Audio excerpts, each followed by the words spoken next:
The night fell like a weighted shroud as the helicopter blades slowed, leaving a silence louder than the roar.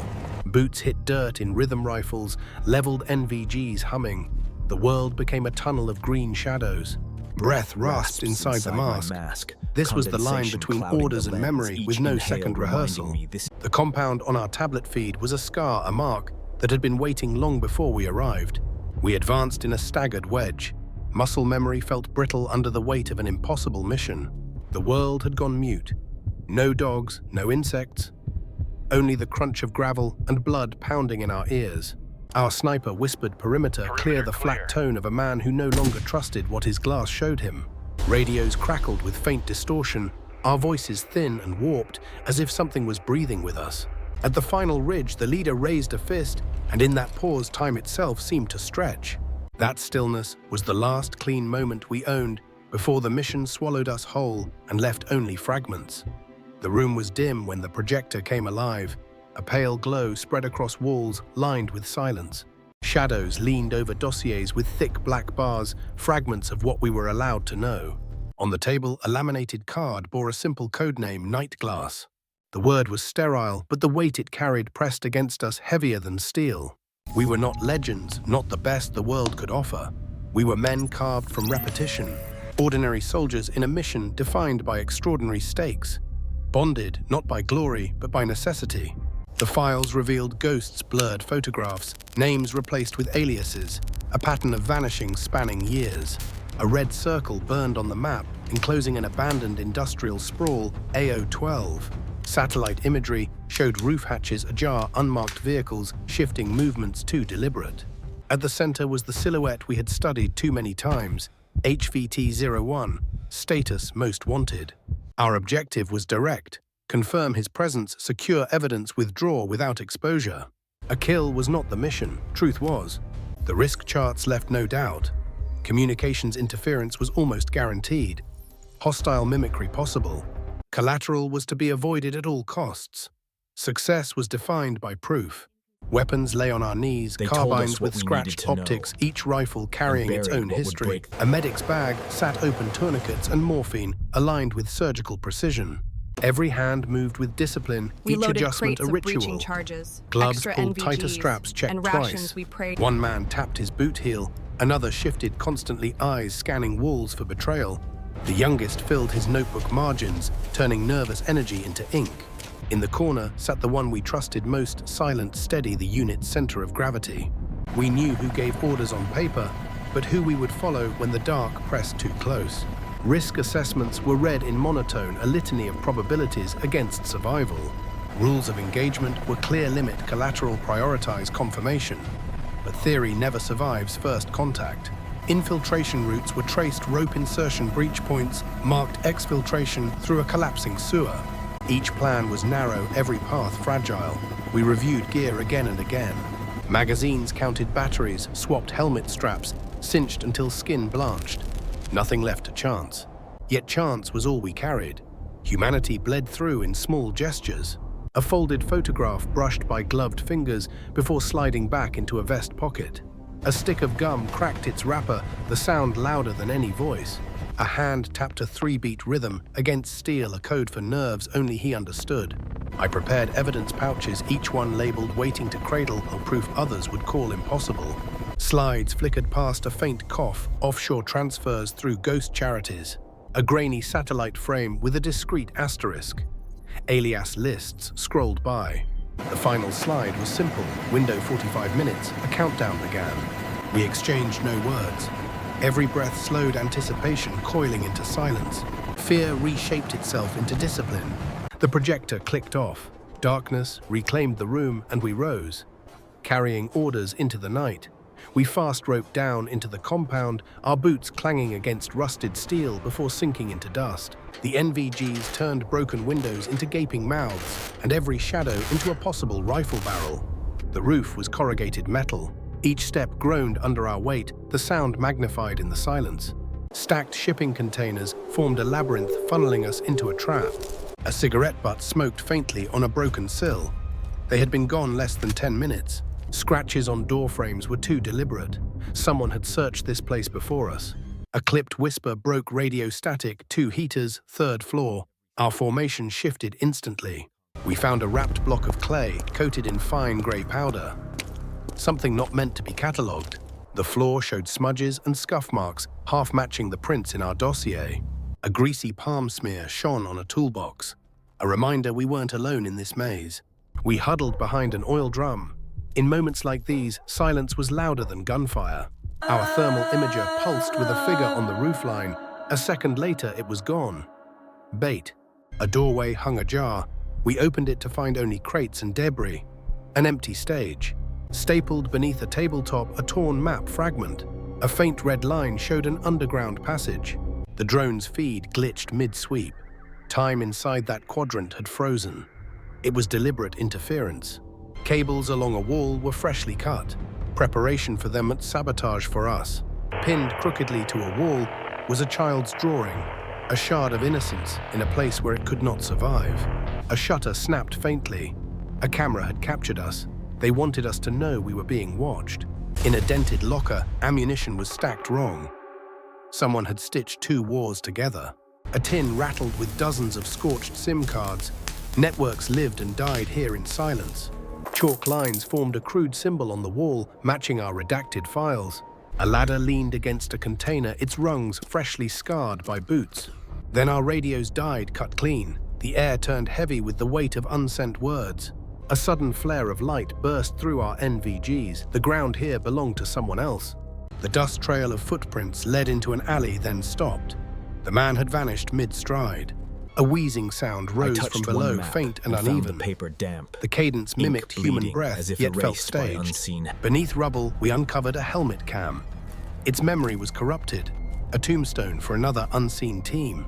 A smear of blood traced downwards on a stairwell rail. Dry but still red, still recent. The drone swept wide again. A figure appeared at the compound's edge, then slipped away. We spread along walls. The maze turned against us. Issancissus. Each corner promised betrayal. The radio cracked once more. He's not alone. 4 words sharper than bullets. Our tracker stared at his beacon. A friendly signal blinked out. A teammate erased from the grid. A heavy steel door bore layered pry marks. This place had been breached again and again. Overlaying our grid with the torn map, a second red X glowed. It wasn't in our brief. The clouds thickened, swallowing moonlight. Time was no longer ours. The truth pressed down harder. The signs were not discoveries.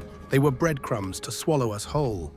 The compound's air grew heavier. Shadows leaned too close, as if watching. One man froze, hand raised. A faint, unnatural hum vibrated through the steel. The hum shifted to silence. The air seemed to collapse, pressing against us. Radios gave only static, no longer random, but pulsing like coded breaths. A door slammed without cause. Every rifle snapped to aim at nothing. We breached a chamber to find mannequins in torn fatigues, blank faces glowing. One mannequin bore a fresh handprint, dust smeared away by recent fingers. The youngest in the unit muttered. His trembling shoulders betrayed him through the dead mic. The stairwell narrowed air heavy with ammonia. A rippling pool reflected our light. We descended slowly.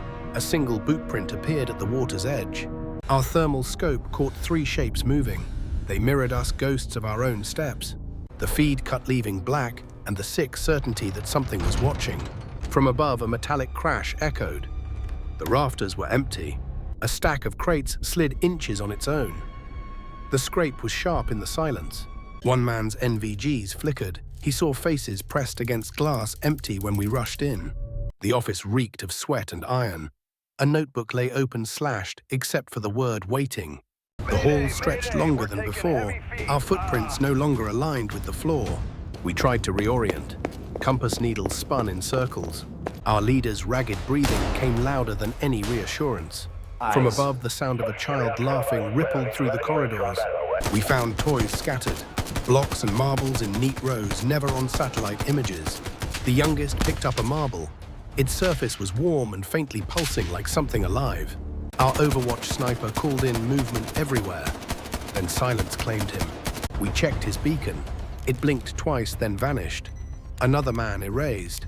The corridors groaned. Steel compressed dust fell like rain. The building was alive. A wall bore streaked handprints, old and new, some too small for adults. A glow stick sputtered out immediately, its light swallowed by the air. Heartbeat monitors spiked and flatlined, pulses vanished. No one trusted the data. We found a steel door absent from blueprints.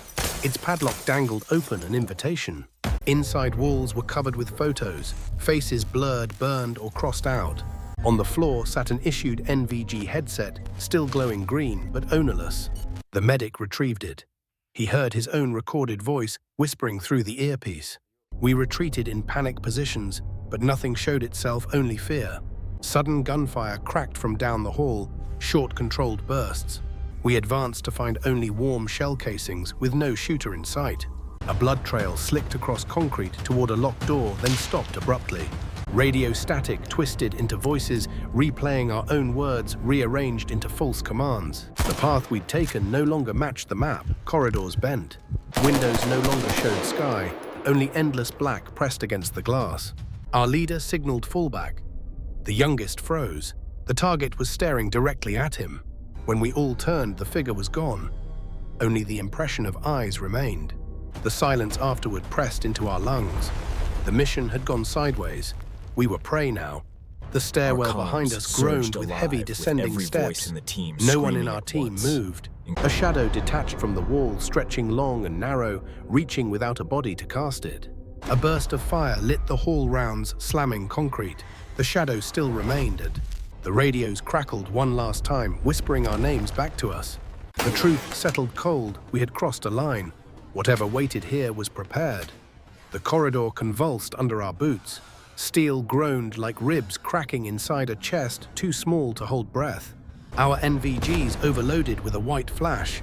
Walls seemed painted with writhed shadows in that fraction of a second. Gunfire erupted from the far wing, but our trackers showed no friendlies anywhere near. We advanced fast and found nothing but hot brass casings rolling on the ground. A scream pierced our headsets, clear and human, on a frequency that was dead and unassigned. The medic reached for morphine, but found half his kit gone, straps cut clean, while still on his back. Ahead, a sealed steel door yawned open with a groan, hinges screaming like an alarm. Inside were rows of restraints bolted to chairs, facing a blank wall under buzzing fluorescent lights. The chairs shifted slightly, bolts creaking, as if wrists still strained against them. Bullet impacts scarred the floor, angled upward, as if fired by someone being dragged away mid-struggle. The kid froze, NVGs locked onto a figure in the corner, but I saw only cracked plaster. Our leader signaled fallback, but the stairwell collapsed behind us with sparks. I checked beacons, 2 more names blinked out, their signals erased, as if they'd never existed. The hall narrowed, pushing us shoulder to shoulder, forcing us into single file without choice. Suddenly, the compound's light snapped on full white, burning harsh against our night vision. At the far end stood a crowd of figures, silent, motionless, too many to count. We fired disciplined bursts, but the figures dissolved like smoke without sound. One man dropped, screaming, his own voice echoing through comms, begging us to leave. We pulled him up. His eyes glowed, faint green NVG light burned permanent into his pupils. In the next chamber, a table was covered in our photographs. Every photo was slashed in red ink, except the final one, our team lineup. We torched the stack, but the smoke carried voices, fragments of us arguing in distorted loops. Heart monitors spiked together, all 6 flatlining, for 3 full seconds before returning in sync. We breached downward into the sub-level's steps, echoing like a war drum. Condensation dripped from rusted pipes. The air reeked of old blood. A cot sat against the wall, its mattress carrying the fresh warmth of a vanished body. A laptop lay shattered beside it, wires dangling like veins ripped out on purpose. The tunnel narrowed to a generator still rumbling, despite its empty fuel tank. Interference hit headsets like a wave static, shaping into our call signs, spoken one by one.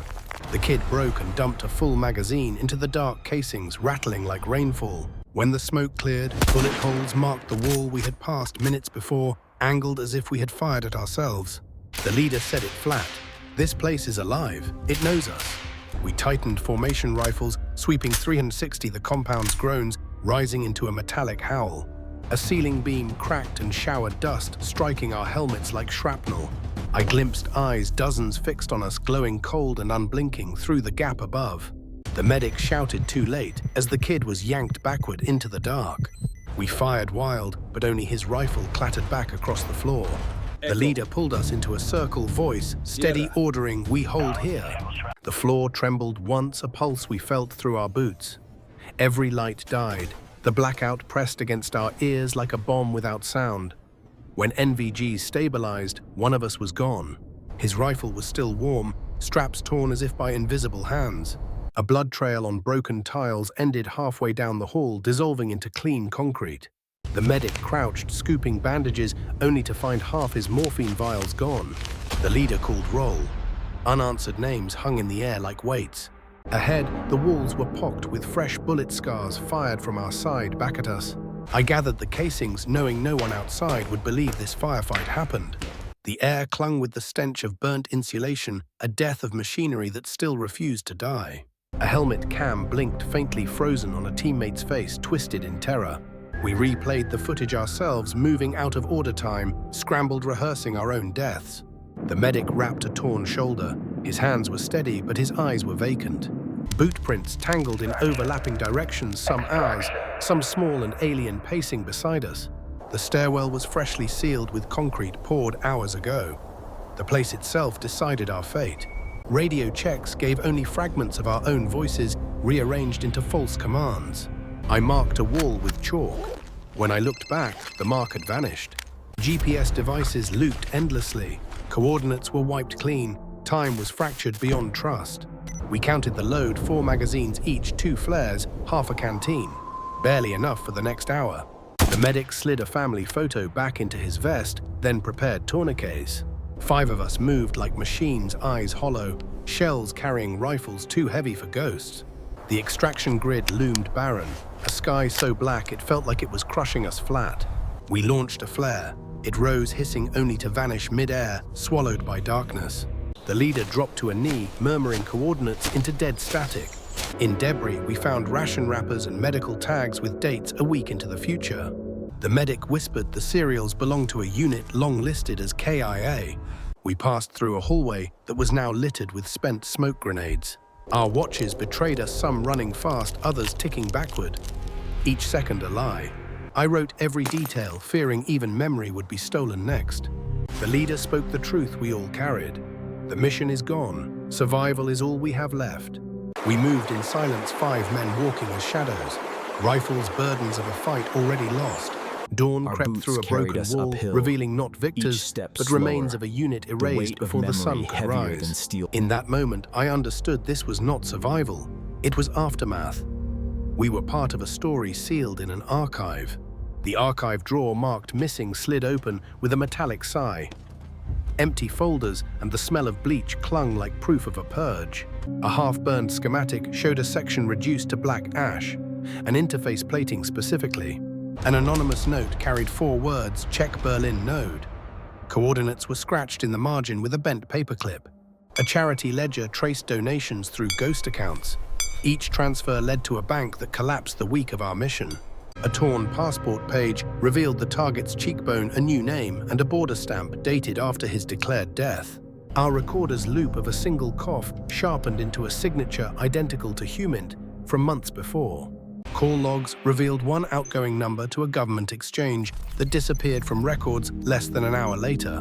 An unbranded jammer module in an evidence bag radiated faint warmth, as if it remembered a handler's grip. A redacted memo appeared on our system and withdrew the same day. The audit trail claimed it never existed. A chalk symbol from AO12 matched a field sketch drawn by a soldier who never came home. A child's drawing surfaced in a separate file, same house, same son, same initials linking across decades. A contact list carried 10 names. One was circled twice in our commander's handwriting. A chain of custody logs showed a 3-minute gap where our photographs should have been signed. Satellite tasking flagged a heat bloom over Berlin dismissed as urban exhaust by an analyst who retired the next day. The lab sealed our residue swab with the note results withheld at requester's discretion. Safehouse CCTV caught our leader entering alone and leaving with a second shadow out of sync. An unmarked grave matched the kid's measurements. The photo blurred at the edges as if the lens recoiled. A number station broadcast whispered our call signs in monotone for one night, then fell silent. A falsified procurement invoice listed NVG parts delivered to a unit that never deployed. On a whiteboard, our AO-12 route was drawn with a second X we were never briefed on. The carbon of our report bore an added phrase, "Do not pursue," in unfamiliar handwriting. A street camera caught the target buying coffee in daylight 2 days after we saw him. The corrupted audio recorder replayed our firefight, but layered in another voice breathing our names. A brief from Afghanistan noted plating anomalies and instructions to forward findings to Berlin. Backdated funding forms filled the gap in our budget, signed with a name 1 letter off the memos. A safe house calendar had a single date circled in red, the word "return" underlined twice. An envelope marked "Open if I'm gone" contained our clearest NVG still and a storage locker receipt. Inside, the locker photos showed us entering AO-12. An hour earlier, the kid staring directly at the lens. I created a ghost archive. Evidence only survives if it outlives its witnesses. My last entry read, "We saw him, we paid in blood, the rest remains where silence is official policy."